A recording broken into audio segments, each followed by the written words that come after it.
మాజీ మంత్రి వైసీపీ నేత అంబటి రాంబాబు మాట్లాడుతున్నారు. లైవ్ చూద్దాం. తాడిపత్రి నుంచి లారీలు వెళ్ళి మేము తీసుకురాకపోతే ఫ్లై యాష్ని దీని సంగతి తేలుస్తాం అని ఆయన ఎస్పీకి లెటర్ వేసాడు డైరెక్ట్గా. అసలు ఆదినారాయణ రెడ్డి ఎవరు, ఆయనకి ఏం సంబంధం, ఆయన ఏ పార్టీ, నేను తెలుగుదేశం పార్టీలో మొట్టమొదటి నుంచి ఉన్నాను అని. దీంతో పెద్ద గందరగోళం అయిపోయింది. గందరగోళం అయిపోతే ఏం చేశారండి, చంద్రబాబు నాయుడు గారు ఎదురు పంచాయతీకి పిలిచాడు.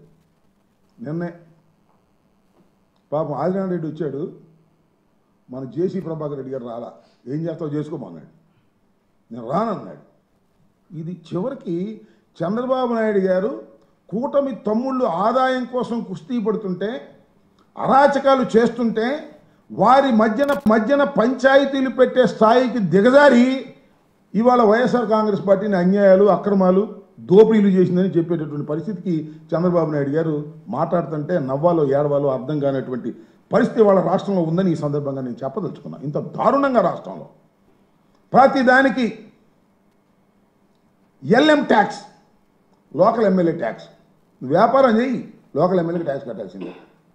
ఎల్ఎం ట్యాక్స్ లేకోకుండా ఏ నియోజకవర్గంలో అయినా ఏ వ్యాపారస్తుడైనా వ్యాపారం చేస్తున్నాడా? ఇది నారా చంద్రబాబు నాయుడు గారికి తెలియదా? నారా చంద్రబాబు నాయుడు గారు ప్రోత్సహించడం లేదా? లోకేష్ గారు ప్రోత్సహించడం లేదా? మొత్తం ప్రభుత్వ పరిపాలన అంతా గాలిగొలేశారు. వైఎస్ఆర్ కాంగ్రెస్ పార్టీ మీద పడ్డారు, YSR Congress party social media మీద పడ్డారు, అరెస్టులు చేస్తున్నారు. అవినీతి అక్రమాలకు మాత్రం అంతు లేకోకుండా పరిపాలన చేసేటటువంటి దౌర్భాగ్యమైన పరిస్థితికి ఇవాళ ఈ రాష్ట్ర ప్రభుత్వం దిగజారిపోయి అనేకమైనటువంటి మాటలు మాట్లాడుతున్నారు. అదే కాదు, ఈ ఆదినారాయణ రెడ్డి గారు వాళ్ళ నియోజకవర్గంలో ఆదానికి సంబంధించినటువంటి ఒక ప్రాజెక్టుని కట్టేదానికి రిత్విక్ కన్స్ట్రక్షన్స్ అంటే సీఎం రమేష్ కన్స్ట్రక్షన్స్ వాళ్ళది ఒక కాంట్రాక్ట్ తీసుకున్నారు. ఆయన దాన్ని సివిల్ వర్క్స్ ప్రారంభిస్తుంటే, డైరెక్ట్ సివిల్ వర్క్స్ ఎలా ప్రారంభిస్తావు, మా ఎమ్మెల్యే గారికి డబ్బులు కట్టాల్సిందే అని ఆదాని కంపెనీ అయినా సీఎం రమేష్ కంపెనీ అయినా సరే డబ్బులు కట్టండి మేము ఒప్పుకోము, కప్పం కట్టండి మేము ఒప్పుకోము అని చెప్పి దాని మీద దాడి చేసి అక్కడ దౌర్జన్యం చేసి ఆ సామాన్ అంతా వాళ్ళగొట్టారు. అది ఒక పంచాయతీ. వాళ్ళిద్దరు బీజేపీని, మళ్ళా బీజేపీ అయినా జనసేన అయినా తెలుగుదేశం అయినా క్యాష్ కొట్టందే పని కాదు అనేటువంటి పరిస్థితుల్లోకి ఇవాళ రాష్ట్రంలో ఉన్నటువంటి శాసనసభ్యులు విరుచుకు పడుతూ ఉంటే చంద్రబాబు నాయుడు గారు మాత్రం నేతి బీరకాయలు నెయ్యిలాగా కోస్తా ఉన్నాడు. అన్ని సొరకాయలు కోసినట్టుగా కోసేటటువంటి మార్గం చూస్తున్నాడు చంద్రబాబు నాయుడు గారు. ఇది చాలా దుర్మార్గమైనటువంటి పరిస్థితిని మనం చేస్తున్నాం. చంద్రబాబు నాయుడు గారు ఆ మధ్య ఎన్నికలకు ముందు చెప్పారు కదా, సంపద సృష్టిస్తా అని. సంపద సృష్టించడం కాదు, సంపద సృష్టించుకుంటాం అంటున్నారు ఎమ్మెల్యేలందరూ. మేము సంపద సృష్టించుకుని మేము దోచుకుంటాం తప్ప రాష్ట్రానికి సంపద సృష్టించేటటువంటి పనే లేదు అనేటువంటి పద్ధతుల్లో ఇవాళ రాష్ట్రంలో పరిపాలన సాగుతూ ఉన్నది అని ఈ సందర్భంగా నేను చెప్పదలుచుకున్నా.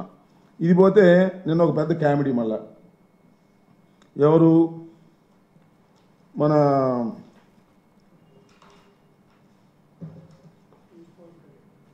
పవన్ కళ్యాణ్ గారు. ఎంత దుర్మార్గం అంటే, పవన్ కళ్యాణ్ గారు నిన్న కాకినాడ వెళ్ళాడు.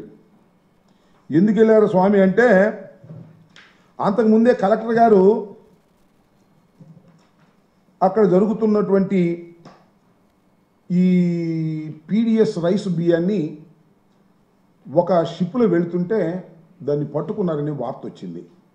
కలెక్టర్ గారే సాక్షాత్తు వెళ్ళాడు, దాన్ని పరిశీలన చేశాడు, సీజ్ చేశాడు, వచ్చాడు. మళ్ళా పవన్ కళ్యాణ్ గారు వెళ్ళాడు, రాష్ట్ర ఉప ముఖ్యమంత్రి గారు. ఎవరితో వెళ్ళారు? మరొక సిద్ధాంతకర్త ఉన్నాడు ఆయన పార్టీలో, ఆయన మనోహర్ గారు. వీళ్ళిద్దరూ కలిసి వెళ్ళారు. వెళ్తే వెళ్ళారు వాళ్ళ ప్రభుత్వం